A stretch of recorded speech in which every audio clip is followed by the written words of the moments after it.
She looked at me with that half-smirk she always saves for when she thinks I'm being unreasonable and said, "Stop acting like we're married. You don't get a say in where I go or who I'm with." The words came out sharp, almost rehearsed, and her little audience of friends immediately erupted into laughter, like they'd been waiting for the punchline of a joke. I felt my face heat up, but instead of firing back, I just smiled, kept quiet, and went back to stirring the sauce on the stove. No point in arguing with a whole cheering section backing her up. Still, that sentence stuck with me. It would hang over me in the days that followed, echoing in my head like some cruel motto. And when she finally returned from her weekend getaway, something in our little routine broke. Her usual herbal tea didn't hit the same way. The kicker? Our neighbor had the missing piece of the puzzle and didn't waste time telling her why. See, Lauren and I have always had this fundamental clash about how the world works. Me, I've got this straightforward idea. If you live in someone's house, share their meals, and rely on their Wi-Fi, then you're part of a team. That's partnership, plain and simple. But Lauren? She carries herself like she's the center of the solar system, a blazing star demanding attention, while I'm just some tiny planet spinning helplessly in her orbit, lucky to catch the scraps of light she throws off. We've been together 2 years now, and for the past 6 months, she's officially moved into my place. Everything here is in my name.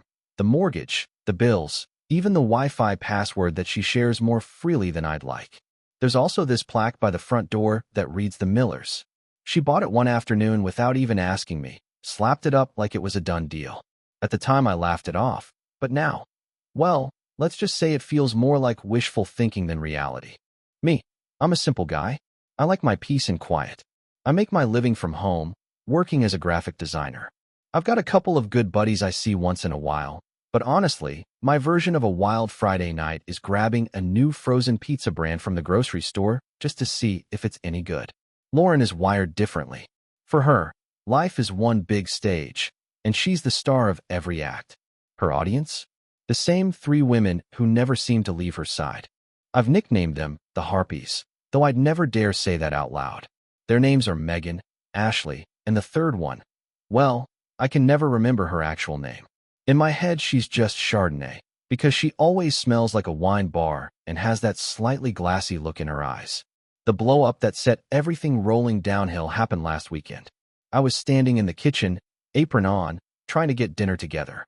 Lauren strutted in like she was walking onto a runway. She had her phone glued to her ear, already dolled up in her weekend clothes, and she was practically yelling into the receiver. "Oh my God, yes, I'm so in," she said, pacing the room. "A weekend away is exactly what I need." "No, of course he's not coming. Don't be ridiculous." She laughed into the phone, hung up, and then spun toward me like she was about to drop good news. Her smile was so bright it almost blinded me. "Guess what? The girls and I are heading to the lake for the weekend. We're leaving tomorrow." That was the first I'd heard of it. Not a hint, not a text, nothing. Just boom, announcement made. I kept my cool, gave the pasta sauce a stir, and said, "Oh, okay. Sounds fun. Which lake are you going to?" It wasn't an interrogation, not even close. Just a basic question, the kind anyone would ask if their partner suddenly declared they were disappearing for a few days. But Lauren stopped cold. She stared at me like I had just asked her to solve a quantum mechanics problem in a language she'd never heard before. Then she let out this sharp little laugh, rolled her eyes, and turned toward Megan, who had just breezed through the door without knocking. "Can you believe him?" Lauren said, her voice dripping with mockery. "He wants to know where I'm going." Megan looked me up and down like I was an old couch she was debating throwing out to the curb. That stung. Then Lauren turned back, planted her hands on her hips, and dropped the line I'll probably never forget. "Stop acting like we're married.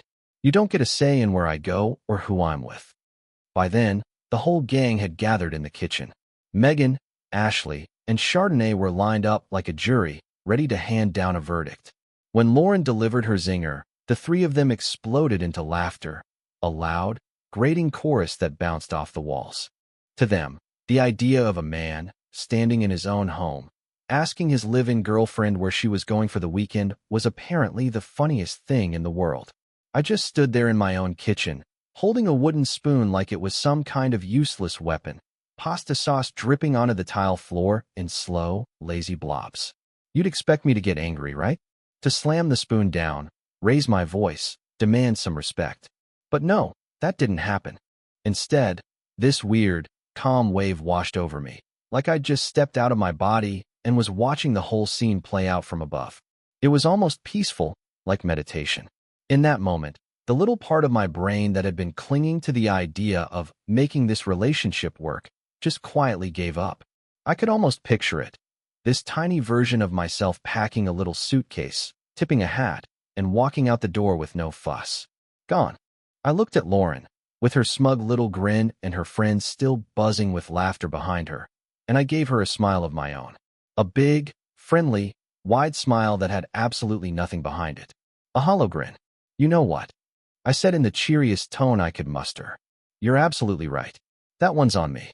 They laughed again, of course, thinking I was just rolling over like I always did. Lauren even leaned in and gave me a patronizing little pat on the cheek, like I was some child who'd finally learned his lesson. Then, with a whirl of perfume and giggles, the four of them swept out of the house, already chattering about some pre-weekend cocktail stop. I stayed in the kitchen for a while, the laughter fading, the only sound left being the quiet bubbling of the pasta sauce. I stood there, still holding that spoon, and let out a slow breath. All right, I said to myself. Not married. No say. Got it. And right then, a new, much more interesting plan started to take shape. The weekend was going to be fun after all, just not for her. The moment Lauren's car pulled away Friday afternoon, undoubtedly packed with 5 different kinds of glitter, 3 backup hair dryers, and at least a case of rose, I was already in motion. Not packing, not cleaning, but something far more important. A mission of strategy. I marched straight across the yard to Mrs. Thompson's house. Now, Mrs. Thompson is 85 years old, a widow, and the unofficial queen of our street. She's got this warm smile, a rose garden that wins prizes at the county fair every year, and, most importantly, a surveillance network that puts the CIA to shame. Seriously, if a raccoon sneezes 3 houses down, she'll know about it before you do. I came bearing a peace offering, a fat slice of the lemon cake she loves. We sat together on her porch, talking about the weather, her roses, and the latest crimes of the neighborhood squirrels. Once the small talk was out of the way, I leaned in a little and said, Mrs. Thompson, I've got myself a situation, and I could use your help. It involves the touch of theater. Her eyes lit up instantly. This woman thrives on drama even more than she thrives on Miracle-Gro. I laid it all out for her, what Lauren had said to me in front of her friends, word for word. I didn't have to exaggerate. The plain truth was damning enough. By the time I finished, Mrs. Thompson's jaw was tight, her hand gripping mine like a general ready for battle. That shameless little hussy, she declared. Don't you worry, Jack. I'll handle my part. Now tell me, what's my line? I gave her a simple script. Nothing complicated. When Lauren came back and found herself locked out of the house, as she inevitably would, Mrs. Thompson was to play the part of the confused neighbor. A few innocent remarks here, a couple of well-placed lines there, just enough to push Lauren's confusion into full-blown panic. Mrs. Thompson agreed with the enthusiasm of a Broadway actress who just landed her first starring role. She was practically vibrating with excitement. I had my accomplice. Operation Bachelor Pad Resurrection was officially underway. I headed back home with a new energy. For the last 6 months, my house hadn't looked like mine at all. Lauren had turned it into a beige museum. Rows of throw pillows, little decorative bowls that held absolutely nothing, and artwork that looked like it came from a printer that ran out of ink halfway through the job. My place had lost its soul. That was about to change. I didn't just pack her stuff, I curated it. I grabbed a stack of cardboard boxes, a fat black marker, and started labeling. Box 1, everyday clothes. Box 2, fancy clothes for fancy outings I wasn't invited to. Every label was a little message, a little reminder of how things had been. And let me tell you, I was just getting started. The third box was my personal favorite. I labeled it, magic sparkly dresses that shed glitter on literally everything I own. Because, honestly, no matter how many times I vacuumed, those dresses left a shimmering trail across my house like Tinkerbell had moved in permanently. Her high heels, 30 pairs that all looked like the same exact shoe to me, got packed into a box I marked a podiatrist's worst nightmare. Then came the avalanche of makeup, serums, and lotions, which I boxed up under face paint and mysterious goops. By the time Saturday morning rolled around, I'd boxed away every trace of Lauren's physical footprint in my home. I pulled up a moving app, hired a couple of guys with a truck, and we hauled everything into a 10 by 5 storage unit. I paid for a single month up front. In my mind, that was generous. After all, I wasn't her husband, so long-term storage wasn't my responsibility.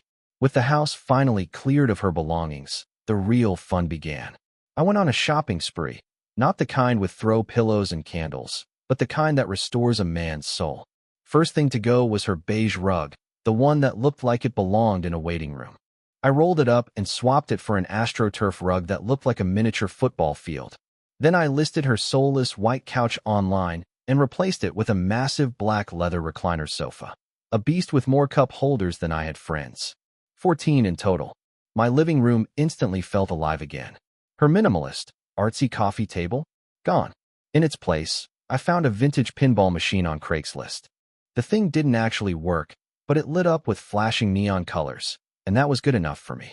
The bedroom got its makeover next. Down came the weird macrame wall hanging she'd insisted brought texture to the space. Up went a framed poster of a grizzly bear catching a salmon mid-leap. It was bold. It was primal. It felt right. But my masterstroke came Saturday afternoon. I told myself I'd just take a look at the local animal shelter. Famous last words. An hour later, I was walking out with a 120-pound St. Bernard puppy named Bear. To call him a puppy was almost insulting. This was a furry wrecking ball with paws the size of dinner plates.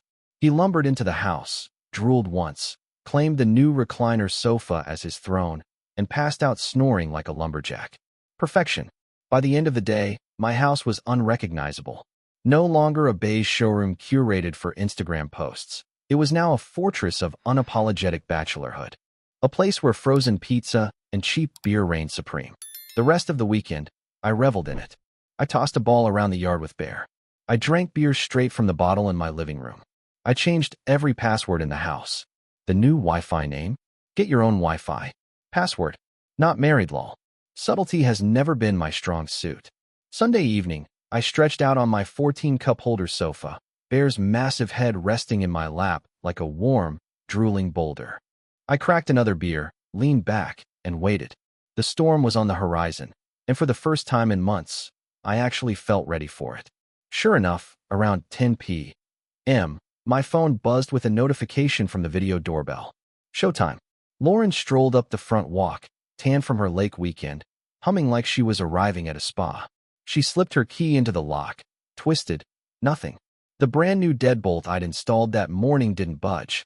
I watched as mild irritation crossed her face. She jiggled the key again, harder this time. Still nothing. She let out this dramatic sigh, tossed her hair back, and started banging on the door. From the couch, Bear cracked one eye open, let out a single, thunderous woof, then promptly went back to sleep. Loyal guard dog. Lauren pulled out her phone and started calling me. I watched the screen light up where I'd left it sitting on top of the pinball machine. I took a slow sip of beer, let it vibrate 3 times, and hit decline. She called again. Decline. Again. Decline. This went on 5 times, her pounding on the door getting louder with each call. Finally, she started yelling. Jack, open the door.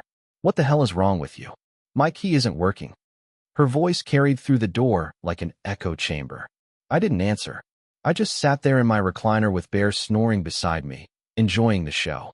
Because that's exactly what this was, a performance. And I was the audience, perfectly content with my front row seat. After another 5 minutes of pounding, each thud louder and more desperate than the last, the noise suddenly stopped. On the doorbell camera, I watched Lauren pace back and forth on the porch, running her hands through her hair like a woman on the brink. She looked furious, confused, and just the tiniest bit panicked. Then, right on cue, a light flickered on next door. Showtime.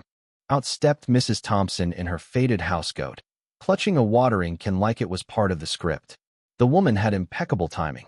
"Oh, Lauren, dear, is that you?" she called, her voice carrying just the right mix of surprise and neighborly concern. "Mrs. Thompson, thank God," Lauren said, practically sprinting to the edge of my porch. "I can't get in. My key isn't working. Is Jack home? I can see the lights are on." "Oh, Jack's home, Mrs. Thompson said with a wise nod. leaning on her railing like a seasoned actress delivering her lines. He's had the most wonderful weekend. A real transformation. Lauren blinked. Transformation? What are you talking about? Well, Mrs. Thompson said, lowering her voice as though she were about to share classified information. He told me the good news. He said you two aren't married, and that you made it clear he doesn't get a say in anything you do. So, he decided to celebrate his newfound freedom. He redecorated the whole house. Said it's a man's home now, very rugged. Lauren just stood there, frozen, her mouth hanging open like she'd been unplugged. And the best part, Mrs. Thompson continued, unable to hide the gleam of pure glee in her eyes, he got himself a dog. A great big, beautiful boy named Bear. Said he wanted a companion who was loyal and didn't talk back. Isn't that the sweetest thing? From where I sat on the couch, sipping my beer, I could see Lauren press her face against the living room window. Her eyes darted left to right, drinking in the evidence. The AstroTurf rug shaped like a football field, the glowing pinball machine, and Bear, the 120-pound king of the castle, snoring happily in her old spot on the sofa. She made a sound I'd never heard before. Half scream, half sob. Then came the frantic texting.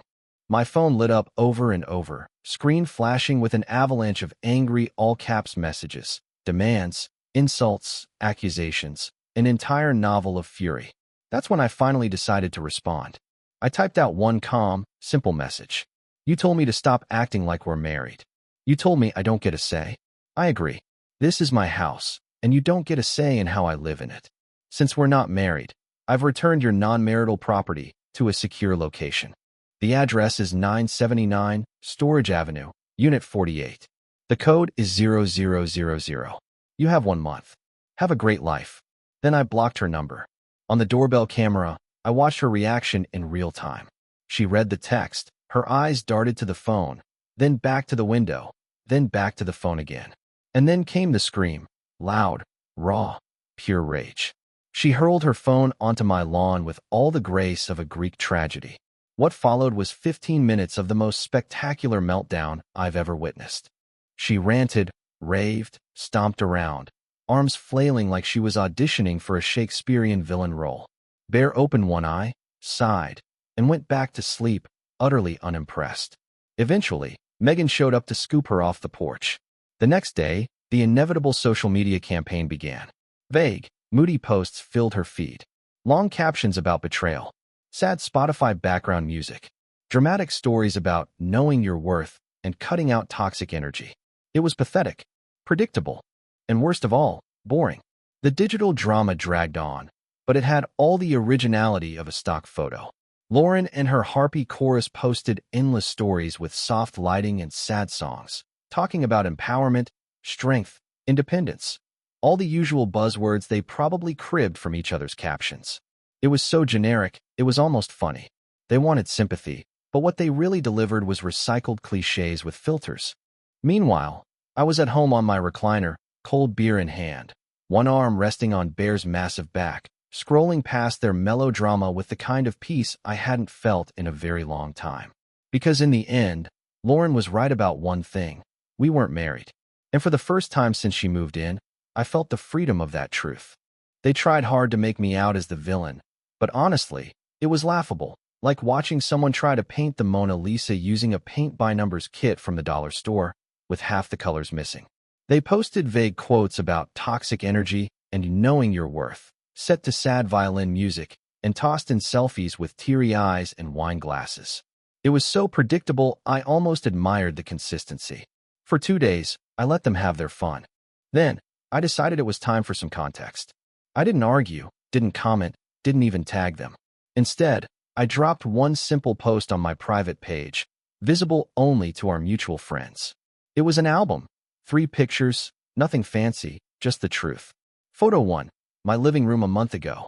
The bland beige couch. The useless bowls of decorative orbs. The kind of sterile, lifeless vibe you'd expect in a dentist's waiting room. Caption, before. Photo 2, my living room now.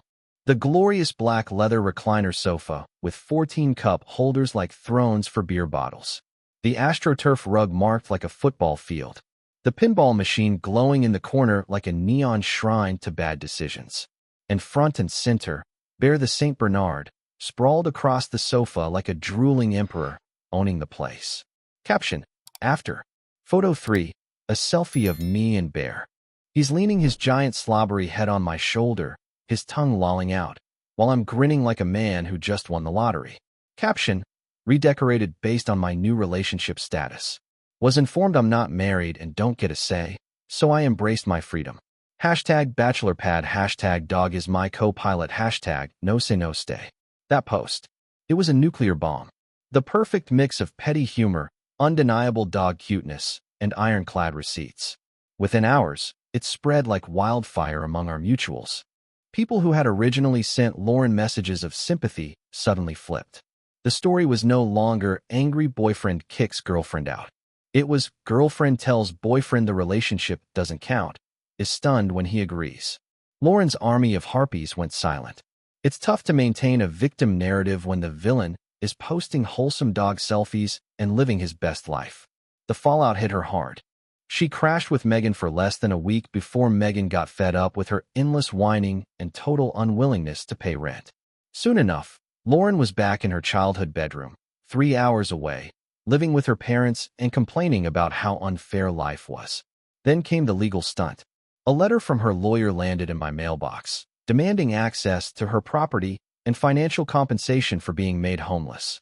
I forwarded it to my lawyer, who crafted a masterpiece of polite demolition.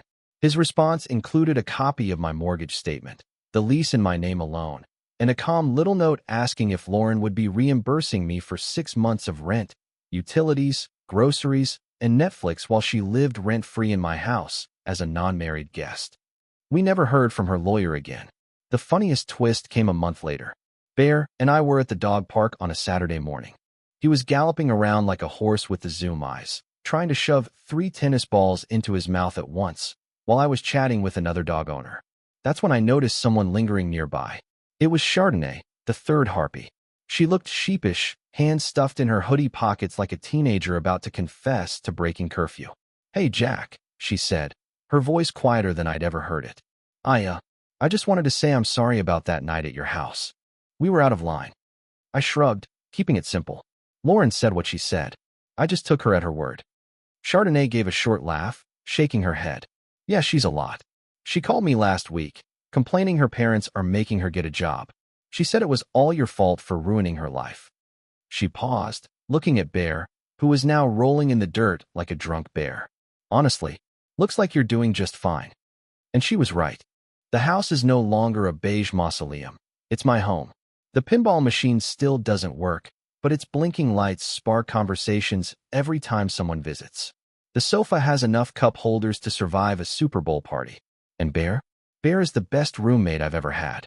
He's loyal, goofy, impossible not to love, and he never once complains about my cooking or asks why there are socks on the floor. But more than all that, I learned something valuable. Revenge doesn't have to be cruel or complicated. Sometimes the best revenge is just listening when people show you exactly who they are and believing them. Lauren told me flat out, I wasn't her husband, and I didn't get a say. So I believed her. Now, in her life, I have no say, and in mine, she has none either. And that, along with a giant drooling best friend snoring at my feet, is the kind of happy ending I never knew I needed.